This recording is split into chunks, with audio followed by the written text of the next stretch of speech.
దేవుడేనట పగలు మేఘస్తంభములాగా, రాత్రి అగ్ని స్తంభములాగా నిలిచి, వారి ఎదుట నిలిచి వారు నడిపిస్తూ ఉన్నాడు. మనం గమనించాల్సింది ఏంటంటే అది పగల రాత్ర అన్నది ప్రాముఖ్యము కాదు, మనల్ని దేవుడు నడిపిస్తున్నాడు అన్నది ప్రాముఖ్యం. దేవునికి స్తోత్రం కలుగునుగా. ఆయనతో పాటు నడిచే వారికి ఎటువంటి పరిస్థితులు కలగజేస్తున్నాడంటే అసలు పగలు రాత్రి అనే తేడా ఏమీ వారికి తెలియజేయకుండా, వారికి చీకటి పరిస్థితులు కానీ వారికి ముందు కనబడే పరిస్థితులు కానీ వారింటికి తేడా ఏముండదు. నాకు దేవుడు ఉన్నాడు అంతే, నా ముందు ఎవరు నడుస్తున్నారు? దేవుడు నడుస్తున్నాడు, నేను ఆయనను వెంబడించుకుంటూ వెళ్ళిపోవాలి. ఇదే ఇజ్రాయేలీలకు దేవుడు ఆనాడు నేర్పించిన మాట. అందుకే ప్రభు గురించి ఏముంటుందంటే కీర్తనలలో 121వ కీర్తన చూడండి, మంచి మాట ఉంటుంది ఇక్కడ. 121వ కీర్తనలో మనం సహజంగా ఈ మాట ఎప్పుడు వాడుతూ ఉంటాం. నేను చదువుతున్నాను చూడండి. కొండల తట్టు నా కన్నులెత్తుచున్నాను, నాకు సహాయము ఎక్కడి నుండి వచ్చును? ఎక్కడి నుంచి వస్తుంది? యెహోవా వలననే నాకు సహాయం కలుగును. ఆయన భూమి ఆకాశాలను సృజించిన వాడు, ఆయన నీ పాదము తొట్రిల్లనీయడు, నిన్ను కాపాడువాడు కునుకడు. ఇశ్రాయేలును కాపాడువాడు కునుకడు, నిద్రపోడు. యెహోవాయే నిన్ను కాపాడువాడు, నీ కుడి ప్రక్కన యెహోవా నీకు నీడగా ఉండును. పగలు ఎండ దెబ్బ అయినను నీకు తగలదు, రాత్రి వెన్నెల దెబ్బ అయినను నీకు తగలదు. ఏ అపాయము రాకుండా యెహోవా నిన్ను కాపాడును, ఆయన నీ ప్రాణమును కాపాడును. ఇది మొదలుకొని నిరంతరము నీ రాకపోకలయందు యెహోవా నిన్ను కాపాడును. దేవునికి స్తోత్రం కలుగునుగా. ఇది ఒక్కొక్క చరణం, ఒక్కొక్క వచనాన్ని మనం రాసుకుంటాం. ఆఖరి వచనమేమో కారుల మీద బైకుల మీద రాసుకుంటాం, అండ్ కొన్ని వచనాలు ఇంట్లో పెట్టుకుంటాం. కానీ అన్ని వచనాలు కూడా ఒకదానికి సంబంధించినవి. ఏంటో తెలుసా? దేవుని నడిపింపులో ఉన్న వారికి మాత్రమే ఈ వాగ్దానాలు సూట్ అవుతాయి. మనల్ని దేవుడు నడిపించట్లేదు అనుకోండి, మనం దేవుని నడిపింపులో లేమనుకోండి, ఇది మీరు రాసి పెట్టుకోవాలి తప్ప ఉపయోగం ఏమీ కూడా లేదు. రాకపోకలేంది యెహోవా నీకు తోడుగా ఉంటాడు అని చెప్పి రాసుకుంటాడు ఆటోలో. అదే ఆటో మధ్యాహ్నం ఒక బార్ షాప్ దగ్గర ఆగిద్ది, చక్కగా లోపలికి వెళ్ళి ఫుల్ బాటిల్ వేసుకుని వచ్చిన తర్వాత నీ రాకపోకలేంది యెహోవా తోడుగా ఉంటాడని చెప్పి చర్రగా వెళ్తాడు. ఆపోజిట్లో ఏమొచ్చుద్ది? లారీ వచ్చింది. అప్పుడు దేవుడు తోడు లేడు అంటే రాసుకుంటే తోడు రాడు, ఆయన నడిపింపులో నిలిచి ఉంటే తోడు వస్తాడు. ఇశ్రాయేలీలు దేవుని నడిపింపుగా అప్పగించుకున్నారు. ఏమండి? దేవుని నడిపింపుగా వాళ్ళు అప్పగించుకున్నారు. నువ్వు నడిపించు నాయన, నేను కాదు, నా ఇష్టం వచ్చినట్లు నేను నడవను, మీరే నడిపించండి. ఇంతవరకు ఫరో క్రింద బ్రతికాము, ఫరో ఎలా చెప్తే అలా బ్రతికాం, ఫరో నడిపింపు క్రింద మేము ఉన్నాం. ఇక మీదట ఫరోకు మేము దాసులము కాము. మేము ఎవరికి దాసులము? జీవము గల దేవుడైన యెహోవాకు దాసులము. ప్రభువాము మీరు నన్ను నడిపించండి అని ఇశ్రాయేలీయులు వారి సమ్మతి తెలియజేసినప్పుడు దేవుడు వారిని నడిపించడము ప్రారంభించారన్నమాట. ఎలా నడిపిస్తున్నారో అసలు మొట్టమొదటి మాటే మనకు కనబడుతుంది. ఎలా కనబడుతుంది? ఆయన పగలు రాత్రి అనేది తేడా లేకుండా, వాళ్ళకి అసలు ఆ గ్రహింపే లేకుండా దేవుడు చక్కగా వాళ్ళు నడిపించుకుంటూ వెళ్తున్నాడు. వాళ్ళు అసలు ముందుకు నడవాలి అంటే ముందు ఒక స్తంభం ఉందంటాడు, పిల్లర్ అంటాడు ఇంగ్లీష్లో. The pillar of fire and pillar of cloud అంటారు. మేఘ స్తంభము, అగ్ని స్తంభం అంటే దాన్నే చూడాలి. పైకి చూసి రాత్రి, లేకపోతే పైకి చూసి సూర్యుడు ఉన్నాడా పగల, ఈ ఛాన్స్ లేదు అన్నమాట. ఇశ్రాయేలీలకు అలాంటి ఛాన్స్ దేవుడు ఇవ్వలేదు. ఆ స్తంభాన్నే చూడాలి. మేఘ స్తంభము అంటే పగలు అని అర్థం, అగ్ని స్తంభం వచ్చిందంటే రాత్రి అని అర్థం. కానీ నడిపించేది ఎవరు? ఆ స్తంభమే, దేవుడే. ఆయన నిత్యమైన వెలుగుగా ఉన్నాడు. పగలో వెలుగే, రాత్రి కూడా వెలుగే. ఎలా దేవునితో మనం నడవాల్సిన స్థితి ఎలాగా, ఎట్లా నడిపిస్తాడు? మనకి పగలు రాత్రి తేడా తెలియకుండా ఎట్లా నడిపిస్తాడు? ఈ విషయాన్ని మనం చాలా జాగ్రత్తగా తెలుసుకునే ప్రయత్నము చేద్దాం. దేవునితో నడకంటే ఏ విధంగా ఉంటుంది? ఎగ్జాంపుల్ మనం చూస్తే కనుక శిష్యులను తీసుకుందాము. చూడండి, ఒక వ్యక్తి దేవునికి అప్పగించుకుంటే, ఒక వ్యక్తి దేవుని నడిపింపుకి నైనా నిన్ను వెంబడిస్తాను, నీతోనే ఉంటాను అని ఒకవేళ మీరు అంటే గనక ఎట్లా నడిపిస్తారు, వాళ్ళ జీవితం ఎలా ఉంటుందో ఒకసారి మనము తెలుసుకుందాం. అలనాడు ఇశ్రాయేలీల జీవితాలు ఎలా ఉన్నాయి, తర్వాత దేవుని వెంబడించిన శిష్యుల జీవితాలు ఎలా ఉన్నాయి మనం అర్థం చేసుకుంటే ఈరోజు ఆయనను వెంబడించే మన జీవితాలు కూడా ఎలా ఉంటాయో మనకు అర్థమవుతుంది. మార్కు సువార్త 1వ అధ్యాయంలోనికి రండి. మార్కు సువార్త 1వ అధ్యాయంలోనికి రండి. అందరూ కూడా దేవునితో నడవాలని కోరుకుంటారు, కానీ అందరూ చివరి వరకు నడవలేరు. కింద మీద మనం పడుతూ ఉంటాం. పడిపోతూ ఉంటాం, లేస్తూ ఉంటాం. మరి ఏం చేస్తాడు ఆయనకి మనం అప్పగించుకుంటే గనక? ఎట్లా నడిపిస్తాడో మనము చూద్దాం. మార్కు సువార్త 1వ అధ్యాయం 16వ వచనం నుంచి మనం చూస్తే, ఆయన గలిలయ సముద్ర తీరమున వెళ్ళుచు ఉండగా సీమోను సహోదరుడగు ఆంద్రేయు సముద్రంలో వల వేయుట చూచెను. వారు జాలరులు. యేసు, నా వెంబడి రండి, నేను మిమ్మును మనుష్యులను పట్టే జాలరులుగా చేసేదనని వారితో చెప్పెను. వెంటనే వారు తమ వలలు విడిచి ఎవరిని వెంబడించారు చెప్పండి? ఆయనను వెంబడించిరి. దేవుని స్తోత్రం కలుగునుగా. ఆయన ఇంకా కొంత దూరం వెళ్ళి జబదయి కుమారుడగు యాకోబును అతని సహోదరుడగు యోహానును చూచెను. వారు దోణిలో ఉండి తమ వలలు బాగు చేసుకుని చుండిరి. వెంటనే ఆయన వారిని పిలువగా వారు తమ తండ్రి అయిన జబదయిని దోణిలో జీతకాండ్ర యొద్ద విడిచిపెట్టి ఆయనను వెంబడించిరి. దేవునికి స్తోత్రం కలుగునుగా. ఇప్పుడు ఈ ప్రజలు, ఈ వ్యక్తులు ఎవరిని వెంబడిస్తున్నారు? దేవుణ్ణి వెంబడిస్తున్నారు. అంటే వారిని ఎవరు నడిపిస్తారు చెప్పండి? దేవుడే నడిపిస్తాడు. వాళ్ళ జీవితంలో ఒక డెసిషన్ తీసుకున్నారు. ఏంటి ఆ డెసిషన్ అంటే, ఈ పిలిచిన దేవుణ్ణి మనము వెంబడించాలి, ఫిక్స్ అయ్యారు. ఈరోజు ఈ వాక్యం వింటున్న మనందరము కూడా దేవుని చేత పిలువబడిన వాళ్ళం. ఎలా పిలువబడ్డామంటే పత్రికలో రాసి ఉంటుంది, మీరు చీకటిలో నుండి ఆశ్చర్యకరమైన తన వెలుగులోనికి మీరు పిలువబడ్డారు. దేవునికి స్తోత్రం కలుగునుగా. చీకటి అంధకారానికి సాదృశ్యము. అంటే ఏమీ కనబడదు, పరిస్థితులు ఏమీ మనకు అర్థము కావు, గమ్యం ఏంటో తెలియదు, ఎక్కడి నుంచి వచ్చాము, ఎక్కడికి వెళతాము, ఎందుకు ఈ లోకంలో ఉన్నామో మనకు తెలియదు చాలామందికి. కానీ ప్రభువుని ఎరిగిన తర్వాత మనకు ఒక గమ్యం అర్థమైంది అన్నమాట. ఓహో, మానవ జీవితం ఇలా నిర్మించబడిందన్నమాట, మనిషి ఇలా బ్రతకాలన్నమాట, ఓహో మనిషికి గమ్యం ఇక్కడ ఉందన్నమాట, మనం అక్కడికి చేరాలన్నమాట. ఇవన్నీ కూడా ఎప్పుడైతే మనకు స్పష్టత వచ్చిందో అప్పుడు మనం వెలిగించబడిన వాళ్ళం. ఎవరు మనకు వెలుగునివ్వగలరో తెలుసా? ఎవరు మనల్ని నడిపించగలరో తెలుసా?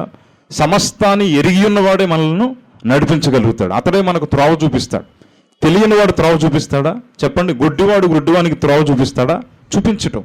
కానీ మనకు త్రోవ చూపించే దేవుడు, ఈరోజు ఇక్కడ పిలిచిన దేవుడు, ఆయన గురించి ఆయన ఏం చెప్పుకున్నారో తెలుసా?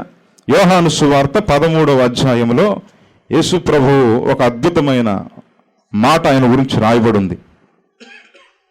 చూడండి, ప్రభు అయిన యేసు గురించి ఏమనుందంటే, యోహాను సువార్త 13వ అధ్యాయం, ఎవరినైతే పిలుస్తున్నాడో నన్ను వెంబడించండి, నేను నడిపిస్తాను మిమ్మల్ని అని పిలుస్తున్నాడే, ఆ పిలిచే దేవుడికి క్లారిటీ ఉందా అంటే చూద్దాం. యోహాను సువార్త 13వ అధ్యాయం మొదటి 3 వచనాలు మనం చూస్తే, తాను ఈ లోకము నుండి తండ్రి యొద్దకు వెళ్ళవలసిన గడియ వచ్చినని యేసు పస్కా పండుగకు ముందే ఎరిగిన వాడై లోకములో ఉన్న తన వారిని ప్రేమించి వారిని అంతం వరకు ప్రేమించెను. 3వ వచనం చూద్దాం. ఇప్పుడు 3వ వచనం అందరము చదువుదాం. ఏమండి? తండ్రి తన చేతికి సమస్తము అప్పగించిననియు తాను దేవుని యొద్ద నుండి బయలుదేరి వచ్చిననియు దేవుని యొద్దకు వెళ్ళవలసి ఉన్నదనియు యేసు ఎరిగి. దేవునికి స్తోత్రం కలుగును.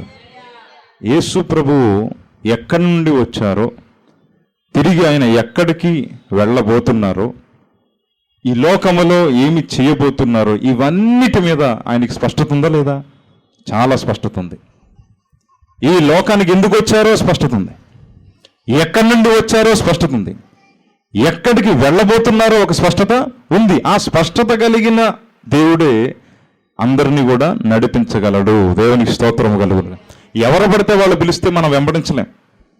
రా నన్ను వెంబడించు అనే వ్యక్తికి అన్నీ ఎరుగు ఉండాలి, అన్ని సంగతుల మీద అవగాహన ఉండాలి, సమస్తమును ఎరిగిన వాడై ఉండాలి. ఆయన సమస్తమును ఎరిగిన వాడు అని బైబిల్లో ఉంటుంది. దేవునికి సమస్తము తెలియాలి, మరి అప్పుడే మనం ఆయన వెంబడించగలుగుతాం. నాకు ఇక్కడ వరకు రూట్ తెలుసు, ఇక్కడి నుంచి నాకు రూట్ తెలియదు అన్నారు అనుకోండి, ఎట్లుంటుంది? కొంతమంది ఎలా ఉంటుంది తెలుసు జర్నీ? ఏంటి మీరు ఎక్కడికి వెళ్ళాలి అంటే, అది ఇక్కడి నుంచి గాంధీనగర్ వెళ్ళాలి. గాంధీనగర్ రండి అంటాడు. ఓ అమ్మ పల్లె దొరికాడు బాబు అని చెప్పి గాంధీనగర్ తీసుకెళ్ళండి సార్ అంటే, కరెక్ట్గా బిఆర్టీసీ రోడ్ అక్కడ రోడ్డుకి తీసుకెళ్ళి ఇక్కడి నుంచి ఎక్కడ ఉంటుంది, అది ఎక్కడ ఉంటుంది అంట. అదేంటారు, నువ్వే కదా గాంధీనగర్ తీసుకొస్తానన్నావు అంటే తెలుసు, కానీ అది ఇక్కడెక్కడ ఉంటుంది అంటాడు. తీసుకెళ్తాడా? తీసుకెళ్ళాడు. అటు తీసుకుపోతాడు, ఎక్కడికి గుణదలు తీసుకుపోతాడు అడ్డు బిఆర్టీసీ రోడ్లోంచి. ఇదేంటారు గాంధీనగర్ తీసుకెళ్ళండి అంటే తీసుకెళ్ళేవాడికి తెలియదు మ్యాటరు. అడిగే క్లారిటీ లేనప్పుడు మనల్ని ఎక్కడ తీసుకెళ్తాడో చెప్పండి, తీసుకెళ్ళలేడు. సమస్తమును ఎరిగిన వాడు సమస్త విషయాల్లో కూడా సమస్త పరిస్థితుల్లో కూడా మనల్ని నడిపిస్తాడు. దేవునికి స్తోత్రం కలుగునుగా. ఊరికే ఏమి రాలా శిష్యులు, ఆయన మాట్లాడగానే ఆయన మాటలో ఏదో శక్తి ఉంది. మీరు రండి, నన్ను వెంబడించండి, మిమ్మల్ని మనుషులను బట్టి జాలర్లుగా చేస్తా అని ఒక మాట ఇచ్చాడు దేవుడు. ఒక్కసారి దేవుడు ఒక పిలుపు కలిగి మనల్ని పిలిచాడంటే మనం జాగ్రత్తగా ఆ పిలుపుని గురించి మనం ఆలోచించాలి. ఎటువంటి పిలుపు చేత పిలిచాడు? వాళ్ళకి ఇచ్చిన పిలుపు ఏంటో తెలుసా? మిమ్మల్ని మనుషులను పట్టే జాలర్లుగా చేస్తాను. అది చేసే వరకు దేవుడు అన్నాడు కూడా విడిచిపెట్టాడు. దేవునికి స్తోత్రం కలుగునుగా. మనం విడిచిపెడతామేమో కానీ ఆయన విడిచిపెట్టే ఛాన్స్ లేదు. ఇశ్రాయేలుని ఇప్పుడు నడిపించాలనుకుంటున్నాడు దేవుడు. ఎక్కడికి తెలుసా? వాగ్దాన దేశం వరకు నడిపించాలనుకున్నాడు. మధ్యలో ఎన్ని వేషాలు వేసినా, క్రింద పడిపోయిన, దేవునికి విరోధంగా తయారైన, బలహీనులు అయిపోయిన, ఏ విధంగా తయారైనా మొత్తానికి మాత్రం వాళ్ళని తీసుకెళ్లాలని దేవుడు డిసైడ్ అయ్యాడంతే. దేవునికి స్తోత్రం కలుగునుగా. మనల్ని కూడా ఆ పరమకానానైన పరలోకానికి తీసుకెళ్ళడానికి దేవుడు ఫిక్స్ అయ్యాడు కాబట్టి మనల్ని పిలిచాడు ఈ లోకంలోంచి. బిడ్డలారా, రండి నా యొద్దకు రండి, నేనే మార్గమును, నేనే సత్యమును, నేనే జీవం, నేను సర్వము ఎరిగిన వాడును, నన్ను వెంబడించండి, అప్పుడు మిమ్మల్ని నా రాజ్యంలోనికి నేను తీసుకుని వెళ్ళిపోతా అని ప్రభువు పిలిచాడు. కాబట్టి ఈరోజు మనం వచ్చాం. కానీ మరి ఆయనతో ఎలా ఉండాలి? జాగ్రత్తగా నడవాలి, ఆయన్ని చూస్తూ నడవాలి. ఆ పగలు మేఘస్తంభం వైపు చూడాలి, రాత్రి ఆ అగ్ని స్తంభం వైపు చూస్తూ ఉండాలి. అలా చూడగలిగితేనే మనం కడకు చేరుకోగలుగుతాం. కొంచెంసేపు అటు చూసి కొంచెంసేపు పక్కకు చూసామనుకోండి, దారి తప్పిపోయే అవకాశము ఉంది. వీళ్ళని పిలిచాడు దేవుడు. ఫస్ట్ పిలిస్తే వీళ్ళందరూ వస్తున్నారు. వాళ్ళు దేవునితో పాటు నడుస్తూ ఉన్నారు, ప్రయాణిస్తూ ఉన్నారు. మధ్యలో ఏం జరిగిందో ఒక సందర్భం చూద్దాం. లోకా సువార్త 8వ అధ్యాయంలో దేవునితో నడక అంటే అంత ఆషామాషి వ్యవహారము కాదు. పరిశుద్ధునితో పాటు నడవాలి అంటే మనము కూడా పరిశుద్ధంగా ఉండాలి. విశ్వాసమునకు కర్త అయిన దేవునితో నడవాలంటే మనకు కూడా విశ్వాసము ఉండాలి. చూద్దాం, లోకా సువార్త 8వ అధ్యాయంలో ఈ శిష్యులు దేవుని యొద్దకు వచ్చారు. మొదట బాగానే ఉంది. ఈ దేవునితో నడుస్తున్న క్రమంలో ఒక సందర్భం ఎదురైంది. 8వ అధ్యాయం లోకా సువార్త 22వ వచనము నుంచి మనం చూస్తే, మరి ఒకనాడు ఆయన తన శిష్యులతో కూడా ఒక దోణి ఎక్కి సరస్సు అద్దరికి పోదామని వారితో చెప్పగా వారు ఆ దోణిని త్రోసి బయలుదేరి వారు వెళ్ళుచుండగా ఆయన నిద్రించెను. అంతలో గాలివాన సరస్సు మీదికి వచ్చి దోణి నీళ్లతో నిండినందున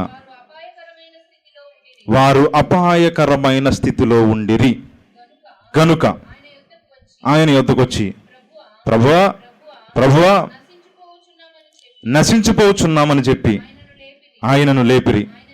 ఆయన లేచి గాలిని నీటి పొంగును గద్దింపగానే అవి అణిగి నిమ్మళమాయను. అప్పుడు ఆయన, మీ విశ్వాసం ఎక్కడా అని వారితో అనెను. అయితే వారు భయపడి ఈయన గాలికిని నీళ్లకును ఆజ్ఞాపింపగా అవి లోబడుచున్నవే, ఈయన ఎవరో అని ఒకరితో ఒకడు చెప్పుకుని ఆశ్చర్యపడి దేవునికి స్తోత్రం కలుగునని. ఇప్పుడు మీరు ఆలోచించండి, దేవుడు నడిపిస్తున్నాడు అంటే యేసయ్య నడిపిస్తున్నాడు, వీళ్ళు వెంబడిస్తూ ఉన్నారు. యేసును వెంబడిస్తున్నప్పుడు ఒక దోణిలో ప్రయాణం చేస్తుంటే యేసట ఒక అమరమున పడుకుని ఉన్నారట. వాడ అమరమున వెళుతుంది. ఆ పడవ వెళుతూ ఉంటే సడన్గా ఏమొచ్చింది చెప్పండి?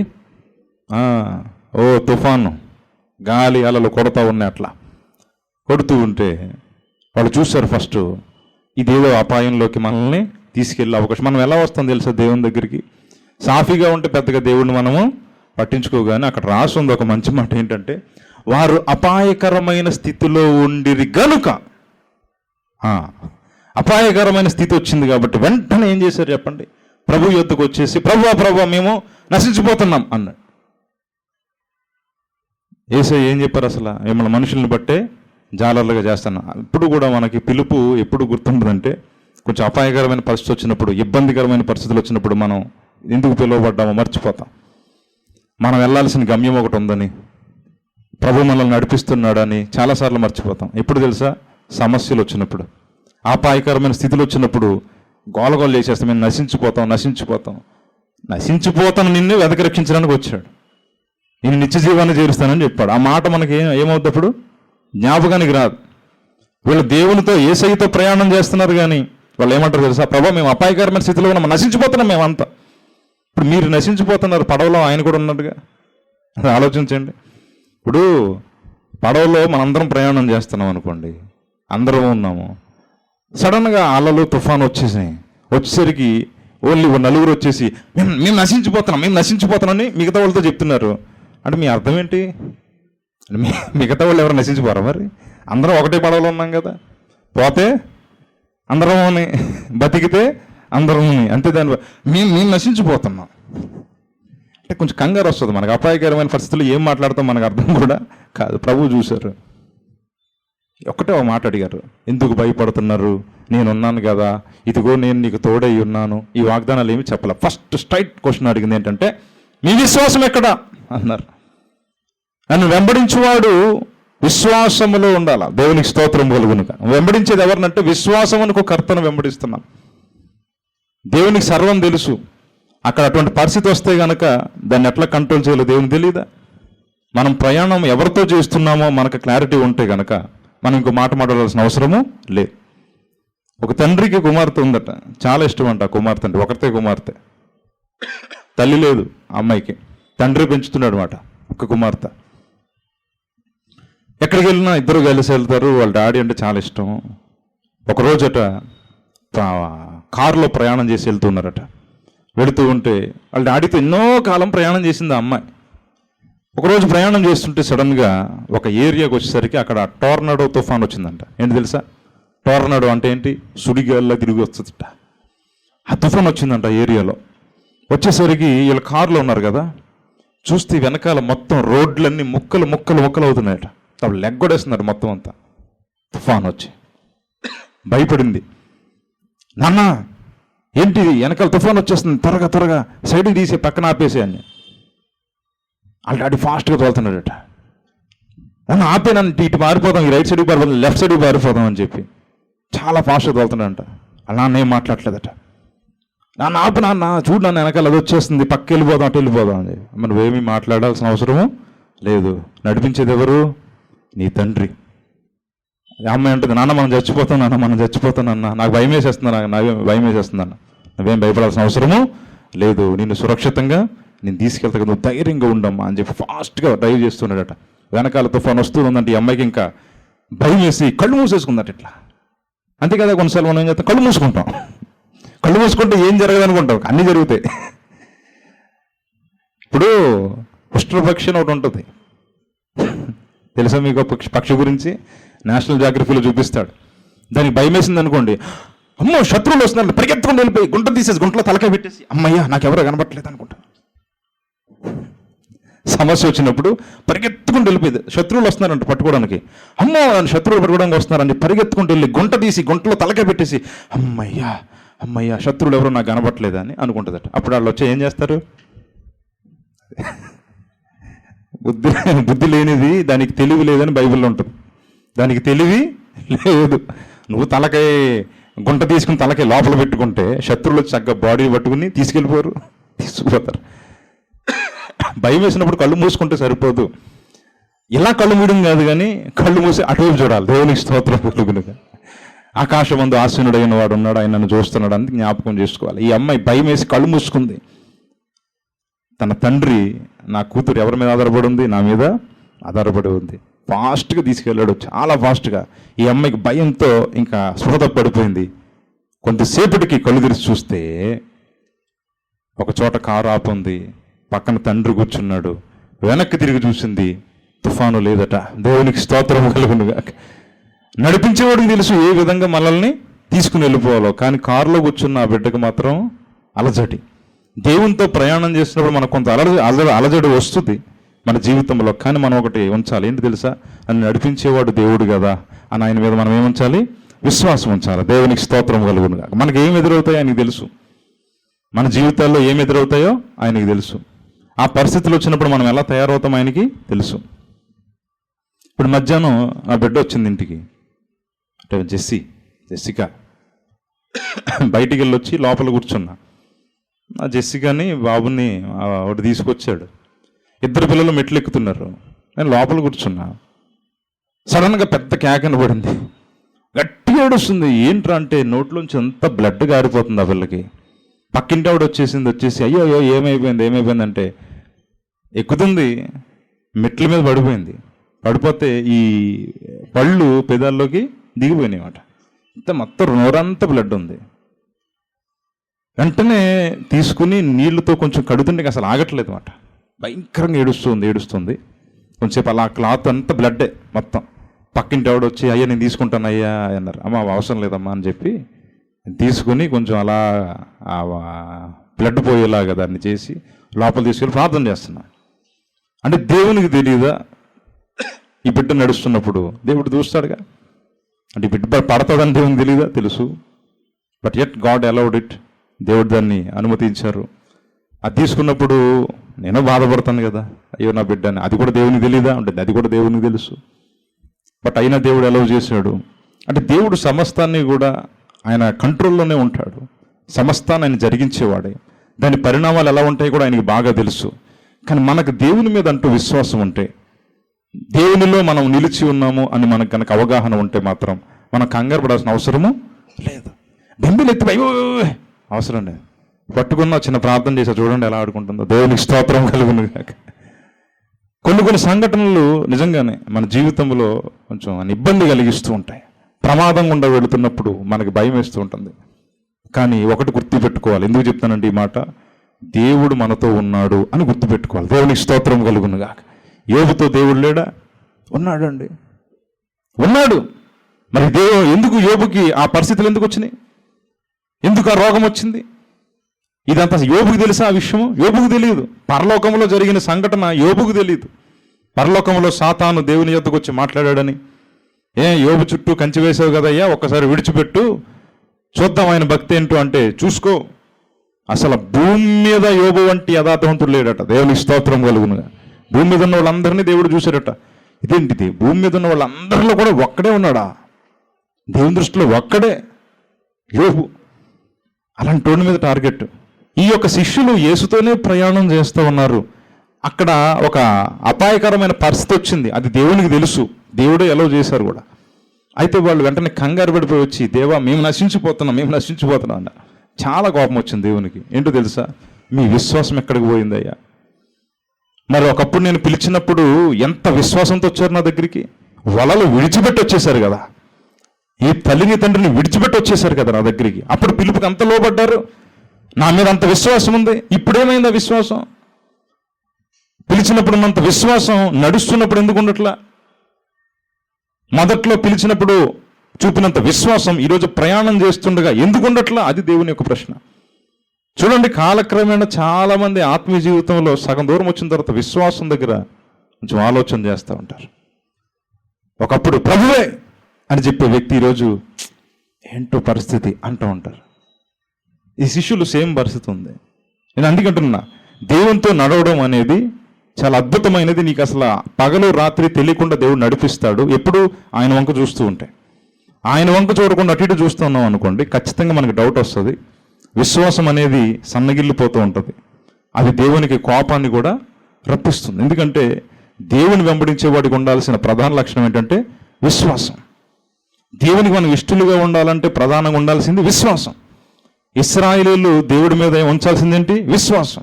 శిష్యులు యేసయ్య మీద ఉంచాల్సిందేంటి? విశ్వాసం. ఈరోజు మనందరం కూడా దేవుడి మీద ఉంచాల్సిందేంటి? దేవునికి స్తోత్రం కలుగునుగా. ఇప్పుడు పరీక్ష చేసుకోండి, అది ఎట్లా ఉంటుందా, మన జీవితంలో ఎలా ఉంది, ఏ స్థాయిలో ఉంది.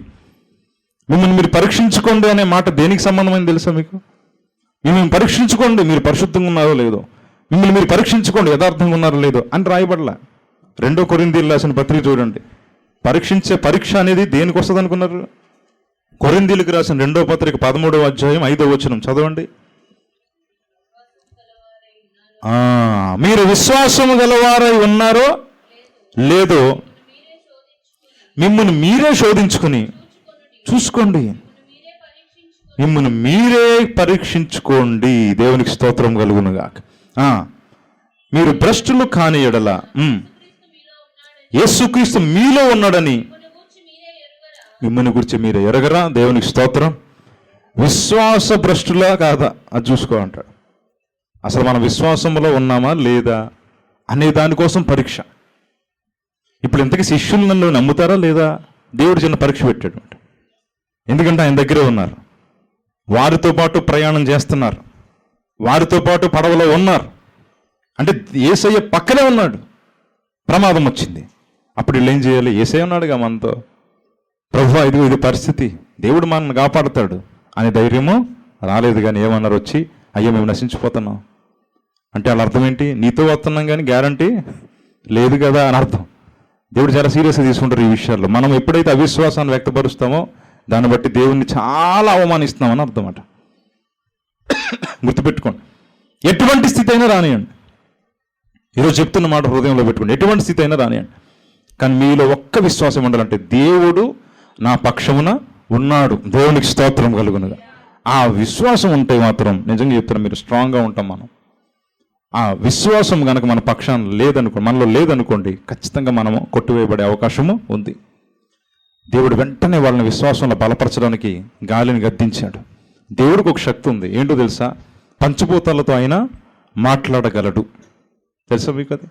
ఇప్పుడు ఎవరికి ఆజ్ఞ ఇచ్చాడు తెలుసా మీకు? అక్కడ చూడండి 25వ వచనములో, అప్పుడు ఆయన మీ విశ్వాసం ఎక్కడా అని వారితో అనెను. అయితే వారు భయపడి ఏమన్నా చెప్పండి, ఆయన గాలికిని నీళ్లకును ఆజ్ఞాపింపగా అవి లోబడుచున్నవే అంటాడు.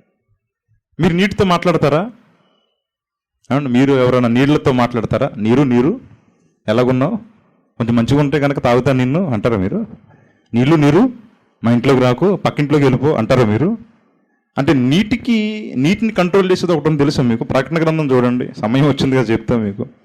ప్రకటన గ్రంథములో అంటే దేవుడు ఎవరితో మాట్లాడతాడు, ఎలా మాట్లాడతాడు అంటే, ప్రకటన గ్రంథం 16లోకి రండి, 16వ అధ్యాయం 6వ వచనం చదవండి. దీనికి వారు పాత్రులే, నువ్వు ఇలాగు తీర్పు తీర్చితివి గనుక నువ్వు న్యాయవంతుడు అని. ఎవరు? ఏ దేవదూత? అదెవరు? ఇప్పుడు ఆలోచించారు మీరు? జలమూల దేవదూతట.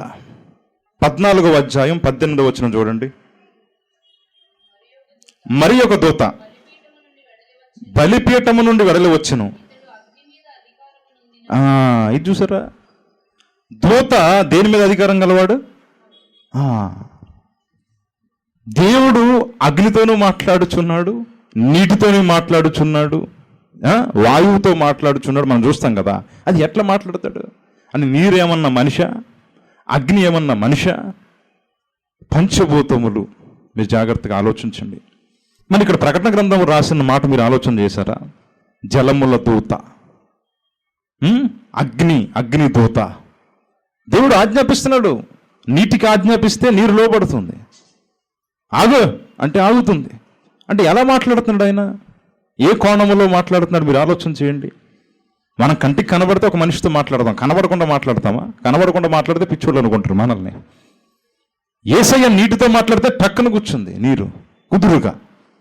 ఇక్కడ మనం చూస్తున్నాం, ఇక్కడ వచనములో ప్రకటన గ్రంథం 16:6లో జలముల దేవదూత అని రాయబడి ఉంది. So God is controlling everything in the nature. దేవునికి స్తోత్రము కలుగునుగాక. యేసయ్యతో ప్రయాణం చేస్తున్న శిష్యులకి ప్రమాదం వచ్చినప్పుడు వారు ప్రభువుని ఆశ్రయిస్తే వెంటనే దేవుడు జలముతో మాట్లాడి నీరుని గద్దించాడట. ఎంత అద్భుతమైన విషయం ఉందో చూడండి అక్కడ. అంటే యేసయ్య శక్తిని మీరు సాధారణంగా తీసుకోవడానికి అవకాశము లేదు. చాలామంది అంటారు దేవుడి నుంచి వచ్చాడు, దేవుడి దగ్గర నుంచి వెళ్తున్నాడు, ఎంత దేవుని గాడా? కొంతమంది ఇదే ప్రశ్న అడుగుతారు అనమాట. యేసు దేవుని యొద్ద నుండి వచ్చి దేవుని యొద్దకు వెళుతున్నాడంటే అంటే ఇతను దేవుడు కాదా? హెబ్రీలకు రాసిన పత్రికలో చాలా స్పష్టంగా ఉంది ఎందుకు ఈయన మనిషిగా పుట్టాడు. దేవుడు నరరూపం ఎందుకు దాల్చాలి? ఆయన నరుడిగా ఎందుకు రావాల్సి వచ్చింది? దైవము నరునిగా వచ్చి నరునిగానే మాట్లాడాడు.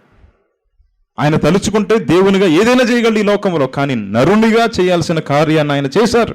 కారణము హెబ్రీయులకు రాసిన పత్రికలో ఉంటుంది, 2వ అధ్యాయం. సంఘం ఇవన్నీ తెలుసుకుని పెట్టుకోవాలి. మనకు అవగాహన లేకుండా మనం ప్రయాణం చేయలేమని చెప్తున్నాను నేను. అందుకే యేసయ్యతో మనం ప్రయాణం చేయాలంటే అన్ని విషయాల్లో అవగాహన ఉండాలి. అప్పుడు మనం చాలా ధైర్యంగా ఉంటాం. అవగాహన లేదనుకోండి, మనకే డౌట్ వచ్చేది. రేపు పొద్దున్న ఎవడన్నా ఒకటి వచ్చి మాట్లాడితే నిజమే కదా అంటారు. హెబ్రీయులకు రాసిన పత్రిక 2వ అధ్యాయములో చూడండి, నేను చదువుతున్నాను 14 నుంచి. కాబట్టి ఆ పిల్లలు రక్తమాంసములు గలవారైనందున ఆ ప్రకారమే మరణము యొక్క బలము గలవానిని, అనగా అపవాదిని మరణము ద్వారా నశింపచేయుటకు, జీవితకాలమంతయు మరణ భయము చేత దాస్యమునకు లోబడిన వారిని విడిపించుటకు ఆయన కూడా రక్తమాంసములలో పాలివాడు ఆయను. ఎలయనగా ఆయన ఎంత మాత్రము దేవదూతల స్వభావాన్ని ధరించుకొనక అబ్రహాము సంతాన స్వభావాన్ని ధరించుకున్నాడు. దేవునికి స్తోత్రం కలుగును. ఏ స్వభావాన్ని అయినా ధరించుకోగలడు ఆయన. ఎందుకంటే పరలోకం నుంచి వచ్చేవాడు ఏ స్వభావాన్ని ధరించుకోగలడు, కానీ మానవ స్వభావాన్ని ధరించుకుని వచ్చాడట. ఎందుకు? కావున ప్రజల పాపములకు పరిహారము కలగజేయుటకై. ఎందుకు? ప్రజల పాపములకు పరిహారము కలగజేయుటకై దేవుని సంబంధమైన కార్యములలో కనికరము నమ్మకము గల ప్రధాన యాజకుడకు నిమిత్తం అన్ని విషయాల్లో ఆయన తన సహోదరుల వంటి వాడు కావలసి వచ్చెను. తాను శోధింపబడి శ్రమ పొందెను గనుక శోధింపబడి వారికి సహాయం చెయ్యగలవాడై ఉన్నాడు. దేవునికి స్తోత్రం కలుగునుగా. మానవ రీతిగా ఆయన అన్ని భరించడానికి ఈ లోకానికి వచ్చాడు. మరణ శాసనము రాసిన వాని మరణము అవశ్యము. ఆయన మరణిస్తేనే కానీ ఆయన శాసనము చెల్లదని బైబిల్లో హెబ్రీయులకు రాసిన పత్రికలోనే ఉంటుంది.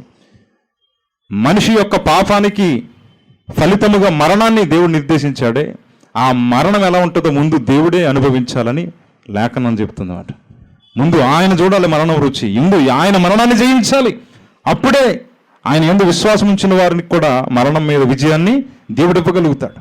ముందు ఆయన ప్రయాణించి చూడాలి, అప్పుడు మనల్ని నడిపించగలుగుతాడు. ముందు ఆయన ఎరిగి ఉండాలి, అప్పుడు మనకు తెలియజేస్తాడు. దేవుడు అనబడే ఎవరైనా కూడా ముందు ఆయన సమస్తం ఎరిగి ఉండాలి, ఆయన సమస్తమును గ్రహించి ఉండాలి, ఆ మార్గాల్లో ప్రయాణించి ఉండాలి. అప్పుడే మనుషులను నడిపించగలడమాట. యేసు ఎక్కడి నుండి వచ్చాడో తెలుసు, ఎలా ఉండాలి ఈ లోకంలో ఆయనకు తెలుసు, ఎక్కడికి తిరిగి వెళ్ళాలి ఆయనకు తెలుసు. కాబట్టి ఆయన అంటున్నాడు, నన్ను వెంబడించండి. దేవునికి స్తోత్రం కలుగును గాక. ఆయన్ని వెంబడించే వారిని దేవుడు అన్నాడు విడిచిపెట్టే ఛాన్సు లేదు. శిష్యుల గురించి మనం చూస్తున్నాం కదా, శిష్యులను నడిపిస్తూ వెళ్తున్నాడు కదా, మధ్యలో పెద్ద ప్రమాదం వచ్చింది కదా, దాని నుంచి తప్పించాడు, ఎన్నో కార్యాలు చేశాడు. ఆ తర్వాత వాళ్ళందరినీ అభిషేకించాడు కూడా, శక్తితో నింపాడు తన రాజ్య సువార్త ప్రకటించడానికి, రోగులను స్వస్థపరచడానికి, దెయ్యాలను వెళ్ళగొట్టడానికి, అన్నిటికీ అధికారం ఇచ్చి పంపించాడు. ఇవన్నీ చేశాడు మనిషికి. మరి ఇన్ని పొందుకున్న వీళ్ళు, దేవునితో నడవాల్సిన వీళ్ళు, ఒక సందర్భం వచ్చినప్పుడు ఏం చేశారో చూడండి. యోహాను సువార్త 21వ అధ్యాయంలో 3వ వచనం నేను చదువుతున్నాను చూడండి. సీమోను పేతురు, నేను చేపలు పట్టబోదునని వారితో అనగా, మేము నీతో కూడా వచ్చేదము అనిరి.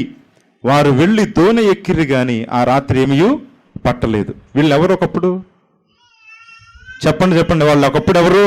చేపలు పట్టే జాలర్లు. దేవుడు ఎందుకు పిలిచాడు? ఇప్పుడు మీరు ఏం చేయాలి? మనుషుల్ని బట్టే పనిలో ఉండాలి. మళ్ళీ ఎక్కడికి వెళ్తున్నారు? ఇది చాలా పెద్ద సమస్య చెప్తున్నా. దేవునితో నడిచేటప్పుడు ఆయన ఏం చెప్పాడు, ఎందుకు పిలిచాడు, దాని మీద దృష్టి పెట్టకుండా కొంతమంది ఏం చేస్తారంటే, ఇంత కనబడడం కొంచెం కష్టం, కొన్నిసార్లు కనబడతాడు, కొన్నిసార్లు కనబడడు, కొన్నిసార్లు ప్రార్థనలకు జవాబు ఎత్తాడు, కొన్నిసార్లు ప్రార్థనలకు జవాబు ఇవ్వడం, కొన్నిసార్లు అద్భుతంగా ఉంటాడు, కొన్నిసార్లు కఠినంగా ఉంటాడు. నాకేం అర్థం కావట్లేదు ఈయన అనుకుని వెంటనే ఒకప్పుడు చేపలు పట్టినప్పుడు ఎంత బాగుంది నా బ్రతుకు, సినిమాలు చూస్తూ షికారులు కొడుతూ ఎంతో బాగుండేది ఒకప్పుడు లైఫ్, అక్కడికే పోదాం అన్నట్టుగా వీళ్ళు మళ్ళీ ఏ వృత్తిని విడిచిపెట్టి వెళ్ళారో అదే వృత్తిలోనికి మళ్ళీ వచ్చేసారు. దేవునితో నడవడం అంటే సాధారణమైన విషయం కాదు. ఇశ్రాయేలీలు పేరుకి ఇప్పుడు దేవునితో నడుస్తున్నారు, కానీ రానున్న దినాల్లో దేవుని వైపు చూడడం అని ఐగుప్తు యొక్క ఆలోచనలు వాళ్ళ హృదయాల్లోనికి మళ్ళీ రావడం మొదలవుతుంటాయి. మన జీవితాల్లో కూడా దేవునితో ఈరోజు నడుస్తూ ఉంటాం, కానీ కొన్నిసార్లు లోకంలో మన ఫ్రెండ్స్, మన బంధువులు కనబడగానే మళ్ళీ లోకంలోనికి మన మైండ్ సర్రని వెళ్ళిపోతాయి. దేవుని కొరకు అని నిర్ణయించుకున్న మీరే మళ్ళీ లోకం కోసం ఆలోచించడము మొదలు పెడతారు. నేను చూస్తే చాలామందిని దేవుని బిడ్డలే, దేవుని కొరకు నిలబడేవాళ్ళే, కానీ సందర్భం రానియండి, చిన్న సందర్భం రానియండి, మొత్తం బయటకు వచ్చేది మాట ఒక్కసారి జూలు వదిలించుకుంటారు. ఎట్లాగా యేసుప్రభుత్వం నడిచే శిష్యుల కంట కొద్ది సమయం యేసు కనబడలేదట. వెంటనే ఏం కనబడిని? చేపలు, వలలు, అంతే. టక్క నిలిపోయారు. అక్కడికి వెళ్ళిపోయి, మరి నేను చేపలు పడదాం అనుకున్నాను అన్నాడు. ఎవరైనా? పేతురు గారు. వెంటనే అన్నం ఏమొచ్చేస్తామన్నా అంటే, రెండు వెళ్ళిపోదాం. ఎలా ఖాళీగా ఉంటామేంటి అంటే, ఖాళీగా ఉండి ప్రార్థన చేసుకుందాం. ప్రార్థన ఎందుకు? ప్రభువు లేడు కదా, చేపలు పట్టుకుందాం, డబ్బులు వస్తాయి, తిందాం. వెళ్ళిపోయారు మొత్తం. ప్రభు చూశారు, బాధపడ్డారు. ఆయన నాతో నడుస్తానని మాట ఇచ్చారు, నన్ను వెంబడిస్తున్నానికి అన్నీ విడిచిపెట్టి వచ్చేశారు. మళ్ళీ ఈరోజు వాటిలోంక చూస్తున్నారేంటి? చే విశ్వాస ఘాతకులు అన్నారా ప్రభు? అనలే. నమ్మక ద్రోహులు అనలే. వెంటనే వచ్చేసాడు ఏసే. చూడండి, అందుకే చెప్తున్నా నేను, ఒక్కసారి డిసైడ్ అయ్యాడంటే ఆయన మనల్ని విడిచిపెట్టే ఛాన్సు లేదు. దేవునికి స్తోత్రం కలుగునుగా. ఆయన నడిపించడానికి ఫిక్స్ అయ్యాడంటే మీరు ఎక్కడికి పోయినా తీసుకొస్తాడు. వచ్చేసారు ప్రభు. వచ్చేసి చూడండి 12వ వచనంలో, చేపలు అంత విస్తారముగా పడినను వల పెగలలేదు. యేసు రండి భోజనం చెయ్యండి అని వారితో అనెను. ఆయన ప్రభు అని వారికి తెలిసినందున నువ్వెవడవని శిష్యుల్లో ఎవ్వడు ఆయనను అడుగ తెగింపలేదు. యేసు వచ్చి ఆ రొట్టెను తీసుకుని వారికి పంచిపెట్టెను. అలాగే చేపలు కూడా పంచిపెట్టెను. యేసు మృతుల్లో నుండి లేచిన తరువాత శిష్యులకు ప్రత్యక్షమైంది ఇది మూడోసారి. అంటే అర్థం ఏంటి? యేసు మరణించి తిరిగి లేచి 2 సార్లు కనబడ్డారు వాళ్ళకి. అయినా కూడా వాళ్ళు మనుషులు పట్టే జాలర్లుగా నిలబడలే, చేపలు పట్టే జాలర్లుగానే వెనక్కి వెళ్ళిపోయారు, లోకంలోకి వెళ్ళిపోయారు. అయినా ప్రభు చూడండి, ప్రభు ప్రేమ చూడండి. ఆయన మిమ్మల్ని నడిపించాలని ఒక్కసారి ఫిక్స్ అయితే, నేను చెప్తున్న దేవుణ్ణి విడిచిపెట్టి, మందిరాలను విడిచిపెట్టి ఎక్కడ తిరిగినా కూడా చక్కగా తీసుకొచ్చి కూర్చోబెడతాడు. దేవునికి స్తోత్రం కలుగునుగా. ఇది తిరుగులేదు అసలు. ఇక్కడ చూడండి, 2 సార్లు చెప్పాడట. పునరుద్ధానుడైన తర్వాత 2 సార్లు కనబడ్డారు ప్రభు. కొంతమంది అంటారు కదా, ఈ విషయం మాత్రం గట్టిగా ఆలోచించాలి. 3 మేకులు పీక్కోలేని వాడు ఇతడు మిమ్మల్ని ఏమి రక్షిస్తాడు అంటున్నాడు ఒక అతను. ఇంతకీ నేను అడిగింది ఏంటంటే ప్రశ్న, ఇంతకీ 3 మేకులు పీక్కోలేదు నీకెట్ట తెలుసు అంటే, మీ బైబిల్లోనే ఉంది. ఓహో, అంటే బైబిల్లో ఉన్న విషయం మీకు తెలుసు అన్నమాట. బైబిల్లో ఏముంది? అదే 3 మేకులు కొట్టారని బైబిల్లో ఉంది. అవునా? బైబిల్లో 3 మేకులు కొట్టారని బైబిల్లోనే ఉంది. మరి అదే బైబిల్లో 3వ రోజున తిరిగి లేచాడని ఉంది కదా, అది చదవలేదా? ఇక్కడే ఆగిపోయావే, సబ్జెక్ట్ కొంచెం ముందుకు రావచ్చుగా. ఈ 3 మేకుల గురించి బలంగా నమ్మిన వ్యక్తివి 3వ దినమున తిరిగి లేచాడని కూడా అందులోనే ఉంది. అదెందుకు నమ్మట్లా మరి?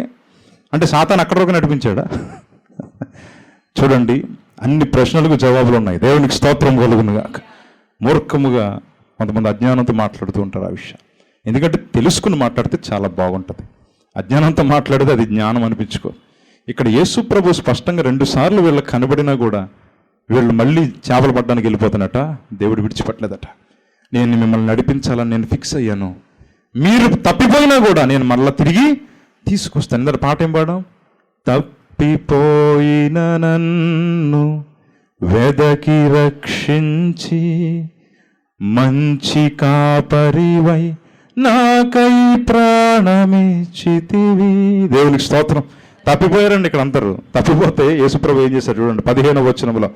వారు భోజనం చేసిన తర్వాత యేసు సీమోను పేతురును చూసి, యోహాను కుమారుడైన సీమోను, వీరందరికంటే నువ్వు నన్ను ఎక్కువగా ప్రేమిస్తున్నావా అని అడగగా అతడు, అవును ప్రభువా, నేను నిన్ను ప్రేమిస్తున్నానని నువ్వే ఎరుగుదు అని ఆయనతో చెప్పాను. యేసు, నా గొర్రె పిల్లలను మేపుము అని అతనితో చెప్పాను. దేవునికి స్తోత్రం కలుగునుగా. బాబు, మనుషులను బట్టి జాలు రావడం అంటే, నా మందను నువ్వు మేపాలి, వాళ్ళని నువ్వు నడిపించాలి సురక్షితంగా. మీకు విషయం చెప్తా చూడండి, దేవుడు ఒక పిలిపిచ్చాడంటే మనం దాని నుంచి తప్పించుకోలేం, ఛాన్స్ లేదు, వదిలిపెట్టాడు అక్కడ ఎట్టి పరిస్థితులు కూడా. ఆయన ప్రేమ అటువంటిది. మనుషులు మాటిచ్చి వదిలేస్తారు, కానీ దేవుడు మాటిచ్చాడంటే ఆయన వాగ్దానం చేసిన వాడు నమ్మదగినవాడు. దేవునికి స్తోత్రం. ఖచ్చితంగా మిమ్మల్ని పరలోకాన్ని చేరుస్తానని మనల్ని రక్షించుకున్న దేవుడు మనల్ని ఈజీగా విడిచిపెట్టడు. ఇప్పుడు చాలా చోట్ల సంఘాలలో కానీ దేవుని ప్రజల్లో కానీ ఆసక్తి తరిగిపోవడం అండి, దేవుని సన్నిధి దూరం అయిపోవడం, ఇవన్నీ సహజంగా చూస్తూ ఉన్నప్పుడు అర్థమవుతుంది అపవాది వెరీ సక్సెస్ఫుల్గా వాడు పనులు వాడు చేసుకుంటూ పోతున్నాడు. పెట్టల్లో రాల్చిపడేస్తున్నాడు చాలా మందిని. సేవలు పడిపోవడం చూస్తున్నాం, లోకంలో కలిసిపోవడం చూస్తున్నాం. మీరు ఏం గమనిస్తున్నారు నాకైతే తెలియట్లేదు, కానీ ఒక్కొక్క న్యూస్ వచ్చి చూస్తుంటే, ఏంటి ఈ సేవ కూడా అవును ఇలాగ అయిపోయాడు, ఏంటి ఈ సంఘస్థులా ఇలా ఉన్నారేంటి అంటే ఇలా అయిపోయారట. ఏంటంటే ఇది కొత్త విధానం చూస్తుంటే నమ్మశక్యం కావట్లే. ఒకప్పుడు అద్భుతంగా చేసిన వాళ్ళు ఈరోజు కొంతమంది చాలా ఇలా అయిపోయారేంట్రా అనిపిస్తుంటుంది. ఇక ట్రెండ్తో పాటు కలిసిపోయి మింగిల్ అయిపోతున్నారు. ఇంకా ఈ తరంతో కలిసిపోతున్న పరిస్థితులు కొన్ని సంఘాలు చూసినప్పుడు చాలా బాధ అనిపించింది. అమ్మో, అంటే మనం ఎంత జాగ్రత్తగా ఉండాలి. అప్పుడు ఒకటి బలంగా డిసైడ్ అయింది ఏంటంటే, పట్టుమంటూ 10 మంది ఉన్న పరలోకానికి వెళ్ళాలంతే. దేవునికి స్తోత్రం కలుగునుగా. ఖచ్చితంగా మనం సీరియస్గా దృష్టి పెట్టకపోతే దేవుని సన్నిధిని చాలా నష్టపోతాం. మనం దేవుని నడిపింపులు సరిగా లేమనుకోండి, చాలా నష్టపోతాం. ఉన్న కొద్దిమంది అయినా బలంగా పట్టుకోవాలి దేవుడిని, అంతే. దేవుని మాటల మీదే మన కుటుంబం కట్టుకోవాలి. దేవుని వాక్కు మీదే మన జీవితం కట్టుకోవాలి. కుడి ఎడమ తిరిగిన లోకంలో కలిసిన ప్రయాణాలు ఆగిపోతాయి, సాగిపోవడానికి అవకాశం లేవు. అందుచేత ఈరోజు ఈ మాటలు హృదయంలో పెట్టుకోండి. ఫస్ట్ మాట ఏంటంటే, అల్లు పెరుగని ప్రయాణాన్ని దేవుడు ఇజ్రాయెల్తో చేయించడానికి ప్రారంభించారు. పగలు రాత్రి తేడా లేకుండా నడిపిస్తున్నారు ఆయన. ఈరోజు మన జీవితంలో కూడా పగలు రాత్రి ఇది కాదు మనకు కావాల్సింది. నేను ప్రభు వైపు చూస్తున్నానా లేదా, ప్రభుతో నడుస్తున్నానా లేదా, ఇది మాత్రమే దృష్టి పెట్టుకోండి. పిలిచినవాడు నమ్మదగినవాడు, ఆయన కడ వరకు మనలను నడిపిస్తాడు. ఆయనతో మనం నడవడం కనుక ఆపేస్తే ఖచ్చితంగా మనమే నష్టపోతాం. ఇంత దూరం వచ్చి ఆగిపోయామనుకోండి, నష్టపోతాం. శిష్యుల మధ్యలో ఆగిపోయే పరిస్థితిలో ఉన్నా కూడా దేవుడు ఆపలా. వాళ్ళు విడిచిపెట్టి వెనక్కి వెళ్ళిపోయినా దేవుడు విడిచిపెట్టలా. మళ్ళీ తీసుకొచ్చి వాళ్ళకి బాధ్యతలు ఇచ్చి మళ్ళీ నిలబెట్టాడు. చేస్తాడు కొంతవరకునే. కానీ మనం పదే పదే పదే దేవుని చేతుల నుంచి వెళ్ళిపోతున్నాం అనుకోండి, మనమే నష్టపోతాం. కాబట్టి ఈరోజు ఈ వాక్యాన్ని మనం హృదయంలో పెట్టుకుని, దేవా నీ నడిపింపులో నేను ఉంటాను, నన్ను నడిపించండి. నీ మార్గాన్ని విడిచి కుడి ఎడమ తట్టు నేను తిరగను, నీ మార్గంలో నన్ను నడిపించండి. నాకు నిత్యమైన వెలుగుగా ఉండి నన్ను నడిపించండి నాయన అని అందరము కూడా కలిసి ప్రార్థన చేద్దాం. కళ్ళు మూసుకొని ప్రతి ఒక్కరు కూడా, పరిశుద్ధుడా నీకు స్తోత్రాలు, నీ నడిపింపు మాకు ఇవ్వండి నాయన. పగలు రాత్రి తేడా లేదు, నువ్వు నిత్యమైన వెలుగని నీ వాక్యములో ఉంది. నువ్వు కునుకవు నిద్రపోవని నీ వాక్యములో ఉంది. దేవా, నువ్వు ఏ సమయమున మేము మొరపెట్టినా, ఏ స్థితిలో నీ వైపు చూస్తున్నా, నువ్వు మమ్మల్ని ముందుకు నడిపించే దేవుడివే. మా హృదయంలో ఎప్పుడు ఈ ఆసక్తి నుంచి నాయన, ఎప్పుడు కూడా నా ప్రభువునే వెంబడించాలి, నా ప్రభువు నా కొరకు ప్రాణం పెట్టాడు అనే సత్యాన్ని మేము మరువక కడవరకు నాయన నీ అడుగుజాడల్లోనే నడిచే కృప అందరికీ దయచేయండి. ఎవ్వరు విశ్వాసంలో వీగిపోకుండా సహాయం చేయండి. అపవాది ఎంత మందిని వెనక్కి లాగుతున్నాడో ఈరోజు కళ్ళెదుట మేము చూస్తూనే ఉన్నాం. ఎంత మందిని నీ మార్గంలోంచి పక్కకి లాగేస్తూ ఉన్నాడో చూస్తున్నాం. దేవ, మేమైతే అటువైపు ఇటువైపు చూడక నాయన విశ్వాసమునకు కర్తయు, దాన్ని కొనసాగించే నీ మీద దృష్టి పెట్టడానికి సహాయం చేయి. ఇంతకాలం చేసిన భక్తి వ్యర్థమైపోకూడదయ్యా. ఇంతకాలము నాయన నీవే దిక్కని మేము వచ్చాము, అది వ్యర్థమైపోకూడదు. నీలో నిలిచి ఉండే శక్తి అందరికీ దయచేయండి. పిల్లల నుంచి వృద్ధుల వరకు ప్రతి ఒక్కరిని మీరు జ్ఞాపకం చేసుకోండి. అందరూ నీ ప్రజలే, అందరూ నీ బిడ్డలే. నువ్వందరినీ నడిపించుటకు మమ్మల్ని అందరినీ పిలిచావు ప్రభువా. నీ పిలుపుకు లోబడి నిన్ను మాత్రమే వెంబడించుటకు శక్తినిమ్మని యేసు నామములో వేడుకొని ప్రార్థిస్తున్నాను తండ్రి. ఆమేన్.